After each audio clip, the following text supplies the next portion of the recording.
Hello everyone and welcome back to my channel. I thought I'd do a get ready with me today because I wanted to go on here and chat to you guys really about motherhood and just like get ready and have a general chit chat, and I don't know if I'll get a chance to film anything vlog wise today, so it would be a shame not to film anything, but I'm kind of a bit stuck with the baby. So I'm going to try and see if the baby will sit just like behind me, just like look at the lights and stuff and see if I can get ready. Probably not going to last very long.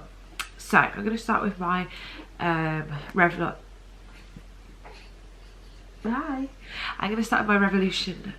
foundation. Just chuck some of this on whilst I talk to you. But yeah, I didn't put contacts in today for the first time in like weeks, but because it's been so long, it felt so weird.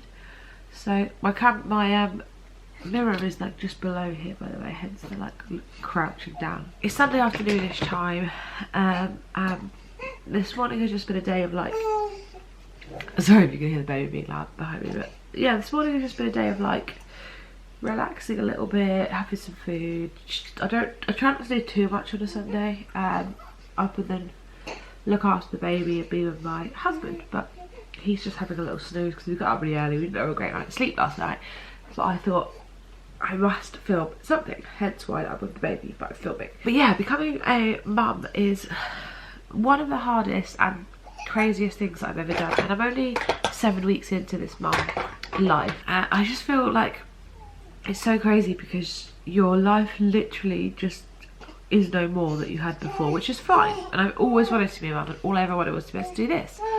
And I got my baby and she's perfect and we're really happy and life is so good, but I put a lot of pressure on myself to, you know, be successful and do a lot of stuff whilst I was on maternity leave, because for me being on maternity leave for as long as I'm going to be just feels like crazy. And obviously I want to spend time with my daughter and watch her grow up, but I also want to achieve some things whilst we're off together. She's got the hiccups now. She gets hiccups every day. She used to get hiccups every day in my tummy as well. It's nothing about not feeding her right and stuff, it's just she gets hiccups every day. But yeah, I put all this pressure on myself to just like jump straight back into action and to, I don't know, get like doing work bits on the side and like lots of other things, and it didn't happen that way. I had quite an intense labour and delivery. I had an episiotomy, which was quite severe, and I was just getting used to being a mum and all that sort of stuff. And I don't have the luxury of having my other half at home sort of thing. He has to work, obviously, so it's just me. Some days I literally am holding a baby all day and I don't get to do anything. I washed my hair last night, and because I hadn't brushed it so long, I've literally just been rocking this hairstyle. I actually had to brush what was basically a dreadlock out of my hair, which was just crazy, and it was really sad, and like my hair's at the stage where it's all falling out as well, so I was just having a moment yesterday. But like, it literally, you become a mum and then your identity is gone, I think, and it's just, I don't know, it's one of those things that you can't really prepare yourself for. But yeah, so also whilst this is going to be the quickest like bit of makeup as well ever, because, you know, don't have time for the fancy makeup sort of stuff these days. But whilst hello, okay. But yeah, also whilst I was like not a mum, when I was pregnant, should I say, and working and stuff, I am doing a degree part-time, and that also is quite an important thing to me, of course, and so that has been coming, well, actually that's becoming bottom of everything at the moment, but yeah, that obviously is really important for me to finish. But again, sometimes I don't get more than like an hour spare, and I still need to sort of eat, I still need to keep the house kind of tidy. Obviously I have a husband who does loads, but I put this huge amount of pressure on myself to be able to, like, when pre-pregnancy, or actually during pregnancy when we moved in here, the house was pretty much always tidy. I was always, well, I didn't end up making myself look that decent towards the end of pregnancy, but hello. But like, you know, things were all more kept together. I was doing my degree, I was doing some filming and stuff, and then the baby came and that was it. And I don't want anyone to ever think, I have to get my glass back on so I can see. So that's the base of the makeup done. But I don't want anyone to ever think that I'm not grateful for being a mum, because I totally am. it's the most amazing thing in the world. But I also want this channel to be about being completely honest about, you know, pregnancy and birth and being a mum and stuff. I don't want it to be like a life is easy and life is perfect, because you see that all the time on Instagram, and it's not representative of what it's actually like to have a kid. I'm in a onesie that is covered in sick. My baby is a sicky baby. I think I've said this in a few videos, but it's covered in sick. My boobs are constantly leaking because I breastfeed, and they produce probably too much. They are very, very excitable boobs. And, you know, not only that, but you have the worry of, she got the sniffles for the first time like a week ago, or 2 weeks ago now, I can't remember when. Shh. It's okay.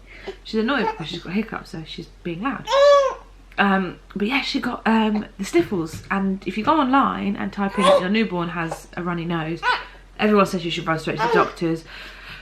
So I was constantly, like, every hour checking her temperature and checking she was okay, and we weren't feeding very well. So we had a good few days of just, like, literally me and her time 24/7, and that's the way, like, it should be, and I want it to be, because I want to give her everything in the world. It's just hard when you have to go from having all these things and all this time to literally having no time. And then it's also hard dealing with, like, the mum guilt of feeling like you want to be a bit selfish every now and again and do your own thing, but also wanting to be the best mum possible.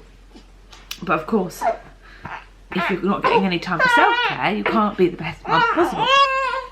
And also the other things that come with having a sicky baby are, you have to do like 3 times the amount of washing because everything is constantly ruined, which is fine. Like, it's all totally worth it, but it's another thing added to my day where I just feel like a little bit of me is disappearing.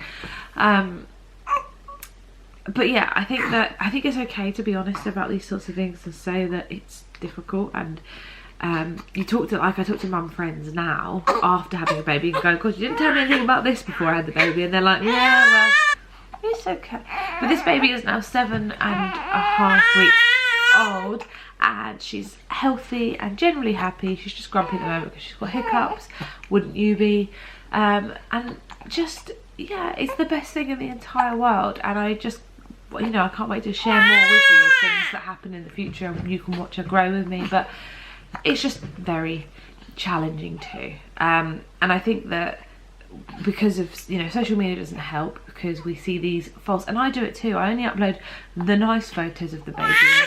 I wouldn't take a photo now of her crying necessarily and put it online, because that doesn't show the cuteness, and people don't necessarily want to see all that sort of stuff. Maybe they do. So I'm you know, part of the problem too. But we see all these people who say they've got, who is it? Who is it? Who is that? You see, I think, you know, social media doesn't help, because as much as we all know it's not real, in the sense that that's not someone's life, and someone might be being kept up all night and yet they've got the cutest photos of their baby because that's the only thing they choose to show, but actually they're suffering really badly, you know, sad with some sort of mental health issue, or their baby is just normally very miserable and it's really tough, or their house is really messy behind that really cute one photo. You know, you see my bedroom from behind is just a state all the time these days, but I wouldn't show that either online. But I feel like that adds to this issue of feeling this huge amount of pressure to be a businesswoman and a mum and myself, and have hobbies still, and be studying so I can better our lives, you know, when she's older. I have not that a degree means that you're definitely going to have a better life, but I just want to study because I want to learn. I want to get somewhere. In order to further what I want to do, I need to have a degree. So yeah, but there are not enough hours in the day to be a good mum, and to be a good wife, and to be a good housewife, and to be a good YouTuber. So, you know, we're just gonna take each bit as it comes. How am I juggling all of that? I just don't sleep a great deal. I just kind of save. I literally, when she was first born, I would sleep when she slept if I could, especially because I was healing and stuff. Now I've healed, and I'll probably do my 6-week update, even though she's 7 weeks, like personally 6-week update, how I'm feeling. But now I'm sort of healed and I feel more normal, and my iron levels are back up and stuff like that. I don't sleep when she sleeps, because we get a decent amount at night time. I could go off like 4 hours sleep, so if I get a good 4 hours sleep a night, or 5 hours, then we're good generally. And I just sort of play with her and hang out with her until she sleeps, and then I'll jump on the computer and edit a video, or I'll do a bit of studying or whatever, or tidy up something in the house, or even if she's not crying but like she's awake and I know she's about to start fussing, I'll give myself the challenge of picking up and putting away like 10 things, little things, and then I feel like I've achieved something, because I feel like it's really easy to get yourself down and not feel like you've done much when you have so much to do and so much pressure on yourself. So yeah, I juggle everything, and I think it's also a good thing to write like lists of things that you've achieved so you can see what you've done, because otherwise I think it's easy for the day to disappear and you think you've done nothing. So the other thing that's kind of challenging about my babies in general, but having a sicky baby, is you can burp. I can burp Sophia until, you know, I feel like I've done it for like an hour and I feel like all the burps are out and she seems fine and she falls asleep. Then I'll put her down, and then sort of 5 minutes later, maybe that maximum, she's awake again, because she needs to throw up something or whatever, because she hasn't quite got it all out, but you could never really tell. And then I'll get that out, and then I'll rock her again and try and put her back down. By this point, she's got herself like really overtired, so she gets herself upset, and it's just a cycle of that. I'm trying to do my eyebrows while I'm talking to you and I'm rocking her. But yeah, I think as well, it's one of those things, like, every baby is so different. Every baby gets to like you know, hits their milestones at a different time, and I think it's really important not to compare with other people. Like I saw Aspen Ovard, is that her name, upload her 11 week, and 11 weeks is, you know, still 4 weeks off from where we are, so that's quite a big difference developmentally for the kids. But even so, she had her baby in like a little bit of a routine, and she was honest and said it wasn't perfect, but I don't have any sort of schedule for this baby really at the moment, other than like trying to keep feedings a certain amount of time apart, because she's very quick to overfeed, so I try and sort of distract her until we get like 3 hours apart from feedings. But to be honest, it doesn't always work that way, because I think they're so young, it's really hard to get them in a routine. Some people would disagree. Some people have their babies in a routine straight away, and I think that's okay too. But it's hard when people say, oh yeah, my baby's been doing this since this many days old. You're like, yeah, cool, that must be lovely. Like I have a friend who didn't even think about it when she said it, so it wasn't like my baby's doing this. But I said, how's the baby doing and stuff. She said her baby had been sleeping through the night since about 8 days old. Now she's a formula fed baby, and I know that I wouldn't judge anywhere, fed is best and all that, but I know that formula fed babies generally will sleep a bit better at the beginning, because it takes longer to digest formula food, because it's not perfectly designed like breast milk in the sense of for each baby. So, you know, that's fine, but it is hard when you haven't had any sleep for weeks properly, and someone goes, yeah, my baby's been basically always sleeping through the night, and you think, oh, well, you know, I just try and look at it in the sense of, well, at least, you know, more cuddles that I can enjoy, because it won't be long until she's old, and I just enjoy the times that she, you know, completely 100% relies on me, because, as I say, it won't be long. This time next year she'll be on solid food, running around. She'll probably be really independent and just want to go and do her own thing, and she probably won't want cuddles all the time. So as much as it can be frustrating, it's such a short period of their life where they are solely dependent on you. Like, it's literally months, maybe a year. You know, up to a year you'll still, if I can, I'll still be breastfeeding her. So up to a year where they really rely on you. After that point, when they can eat food for nutrition, they don't really need you that much anymore, because her dad can do the feeding more so. And you know, the nights, she won't be in our room in theory after 6 months, so the nights won't be the same, because we'll be putting her in her bed. And while I can't wait for that sort of stuff, I also love the cuddles and the fact that she needs me and she clings on to me, and it's just, you know, so it's that bittersweet thing that every parent talks about. But yeah, I just try and focus on that sort of stuff, I guess, when it gets difficult. And look, it's one of those things where when you become a mum, you just learn to do everything with one hand. Not that I normally do my rounds with 2 hands, but they're not even in any way matching today. They are not even sisters. Not even cousins, actually, rather. But yeah, so I just think as well, like, this whole, I really want to upload videos every day. I really want to. I want to challenge myself, because I think it is something, I know it's crazy to say because I have a young baby, but I think it's something that's doable. Or most days, let's say if I miss 1 or 2 days here and there, I think it's doable, because she's going to get older and easier to look after in some respects. We'll have more scheduled nap time, so I know when I can film, and all those sorts of things. So at that point it will get much easier. They're not always going to be vlog videos. This is like a sit down chatty video. It's not that labour intensive for me in terms of, well, she's just sleeping on me and I'm just sitting talking and putting some makeup on. So get ready with me, although admittedly I'm not going to do my hair with you. I'm just going to do something with it and then come back and do the outro. But a get ready with me where I can just chat with you guys is really good, and it's a really nice outlet for me. And I'd be really intrigued as to how many of you that are watching are in a similar situation in terms of you've just had a baby, or if you're just watching because you are someone who is an OG. Because I know there's some of you that were there from the days of me being in my co-op outfit, my work uniform. See, I wasn't professional then, I'm not professional now, I will never be, but I like to just film and talk about my life. I've never wanted to do this because I think it's going to be a money maker or anything like that. Like, it never will be for me, because it just won't be. It's just a hobby. But it's a nice hobby, it's a nice outlet, as I say, and it's nice for me to look back. Like, I literally watched a video. It's okay. I watched a video yesterday with the baby, actually, and she, well, I can't really say she watched or really cared, but I pretended she was watching with me, of when I was pregnant with her back in June, and I was trying on maternity clothes, and I just thought back and I thought, like, of such fond memories, and I really thought it was nice to be able to see how big I was as well at that point with her, and what was going through my mind, and like my train of thought at that time of having a baby and all that. And we hadn't moved into this flat, and so it was nice to see all that excitement that I hadn't had happen yet.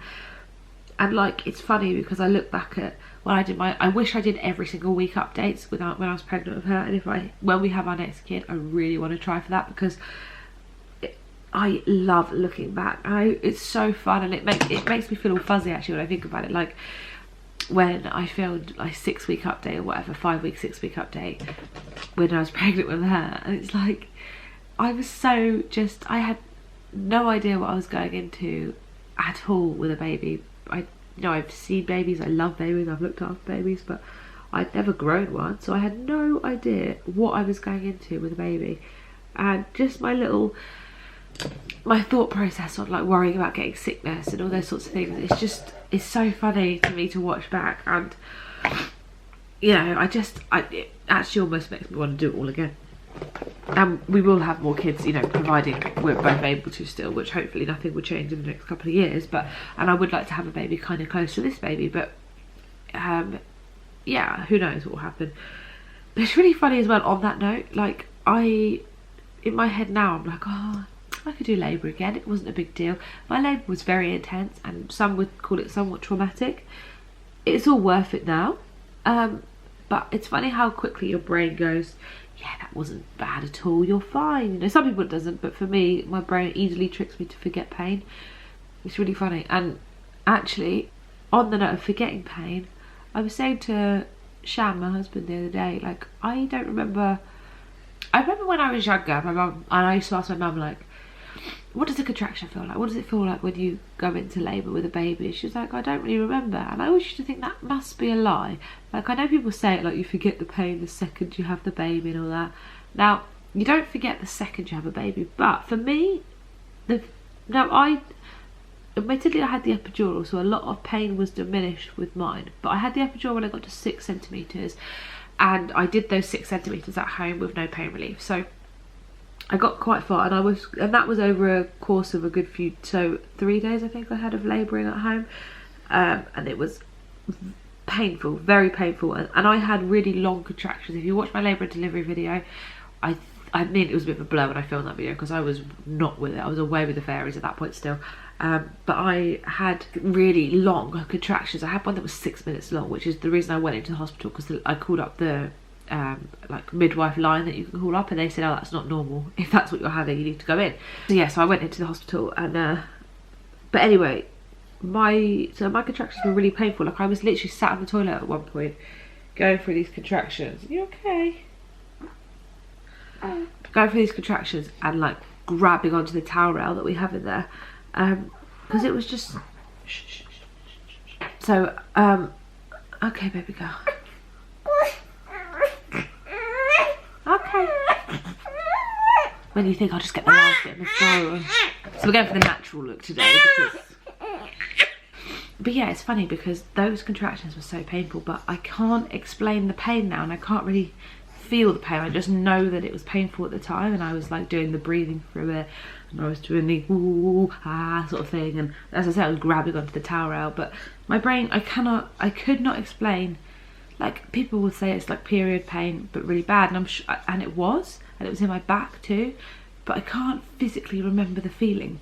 I know the second I go back into labour, like with my next baby, I'll remember the pain and I'll be like, oh no, this is it, oh god, this is happening. But it like my brain has just gone, no, you don't need to remember that, it's not important. Which is true, because then otherwise I wouldn't have kids again, because I don't think if I could remember all of the pain. For me, the actual labouring was okay because I had the epidural, I had an episiotomy. I'm really glad I had an epidural because it all took a very big, like, nasty turn towards the end, and it would have been very painful. Had I not have had the epidural, it would have been horrendous. So I'm glad that I had it. But then the healing afterwards was not good. The healing afterwards was horrendous. And I want to do a whole what they didn't tell you about postpartum. But I'm way over the fact that it was horrendous. I'm just like, yeah, whatever. I'm well up for doing it again. It'll be fine. Every labour's different. And they're so worth it. But it's just crazy how your brain can make you forget so easily. And also, like, I remember being so sad in the hospital because I had to stay in for an extra 2 days than I thought I was going to, and they kept telling me I was going to go home, and then I couldn't go home, and I was really upset. And now I look back and I'm like, oh, that time in the hospital was lovely, because it really was, because I was getting 3 meals. They weren't great meals because it's, you know, NHS hospital food, which they don't have any money, so they can't make good food. So it wasn't very good food, but I was getting 3 meals a day. I was getting cups of tea brought to me. I didn't have to move from my bed. The toilet was right next to my bed. I was on a ward, which a lot of people don't end up having to do, but I was on a ward with other people, which was a bit stressful when the baby was crying constantly. But yeah, I loved being in the hospital because I was waiting on hand and foot. That's not to say I wasn't when I got home, but like, I didn't have any fears because I was in a hospital. Like, any of my worries could have been fixed by something in a hospital. Coming home and bringing a baby home and having to make sure they, you know, worry about them breathing throughout the night, and make sure you wrap them up warm enough but not too warm, and making sure that you're still feeding them okay, and all those worries that happen, like, it's so much more intense when you're at home on your own. Well, not on your own, my other half was here, but like, I was waited on, but it's all those worries. Hashtag mum life, you don't stop worrying, do you? But yeah, this is my half get ready with me. That's about how I get ready these days. It's a nice educational video on how to get ready, or how I get ready with my 7.5-week-old baby. I'm gonna do a few videos like the postpartum video, probably my journey with like breastfeeding, because at 7.5 weeks we've got this down, I'd like to say. And I actually had a moment of breastfeeding and then expressing exclusively, and then just breastfeeding again, and then now we kind of go back between bottle and breast, because I still want her to be able to take a bottle, because then if she's looked after or whatever, depending on when I go back to work, or, you know, if my in-laws want to have her for the night, so we get some us time, then that's ideal. We've got the bottle for that. But breast is just so easy because they're just right here. I just literally throw her on. Also, in the postpartum video, I might do a whole video on like how I'm dealing with my body looking completely different, because it's not easy. It's hard looking at your body, and my body is like, I know it's amazing. I made this little person, and it's gonna make another one hopefully, and it's just the coolest thing that you know, and my body is growing her healthily. Like, she's smack bang in the 50th percentile. She's like a healthy, in all the average way, she's just perfect really. You know, she's growing fine, and that's solely from me, you know, feeding her. And it's just so cool, but it's hard. Like, my boobs will never be the same again. I loved my boobs before pregnancy. My stomach is stretched to just, I ate a lot of food as well, so I didn't just put on baby weight. So I have a lot of stretch marks, which are also hereditary. So yeah, my boobs have stretch marks. It's not, I know things will get better in time. We're only 7 weeks out, and I'm not putting a lot of pressure on myself to look like a model for the second I've given birth. I think that's crazy, but it's hard. And it's hard when I see a lot of other people that I know have had babies around the same time as me, and they're posting pictures of their body, and I'm like, wow, you look amazing already.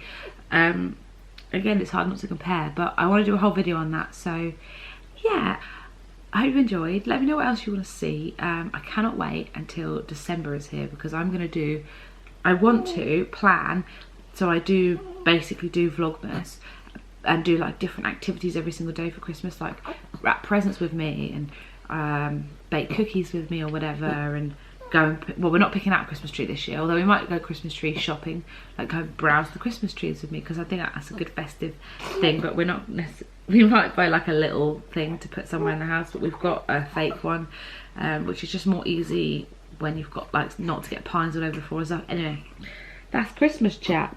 So I'm going to try and think of some fun activities to do over Christmas and do like Vlogmas style stuff, because I love Christmas and it's her first Christmas and I just want to make some good memories. And now she's talking to me. And let me show you her before we go, because she's looking rather jolly with herself. Hang on, baby girl. Who's that? Who's that beautiful little girl? Who's that beautiful little girl? Oh, look at that. She's so pretty. Oh, not when she does that though. Not when she does that. Okay. I'm going to go and give my baby all the love in the world, because she clearly needs it today. And so we are going to love each other all day. And I'll see you in tomorrow's video. Bye.